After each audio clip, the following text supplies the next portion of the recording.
উফ বাবা, আমার ঘুরতে যেতে ইচ্ছা করে, এইসব দেখে আমার না সবকিছু দাঁড়িয়ে যায়। আর তোদের দুজনকে দেখে আমার বিচি দুটোই মাঝে মাঝে হারিয়ে যায়, খুঁজেই পাই না মারা।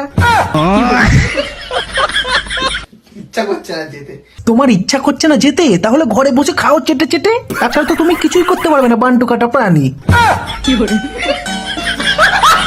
দেখো চেপে ধরে আছি, দেখ। ও তুমি চেপেই ধরে বসে থাকো, ও দিয়ে আর কাজ হবে না। এরকম করলে কিন্তু আমি চলে যাবো, অন্য কারোর কাছে চলে যাবো, তোকে ওর কাছে তো থাকবো না। হ্যাঁ চলে যেত বাড়া, গিয়ে অন্য কারোরটা নাড়া, তাহলে লাভ পাবি বাড়া। যখনই দেখে তখনই এখানে টাঙাবো। ঘুমাবো। ও হয়ে যায় টাং, তাহলে ওর উপরে বসে একটু বাজিয়ে দাও, আর চন্দন আর সিঁদুর দিয়ে একটু সাজিয়ে দাও। মানে ধরলেই খারাপ হয়েছে ব্যাপারটা। হ্যাঁ। অদ্ভুত। রাশিয়ান ভাবির পুটকিতে মতে শ্যাওড়া গাছের ভূত, রাত্রেবেলা লুডো খেলে ফেলে শুধু পুট। তো হবেই তো, এ তো খারাপ হওয়ারই জিনিস। উল্টে এমন পোদ মারবো হয়ে যাবে ফিনিশ, তুই জানিস আমি কি জিনিস?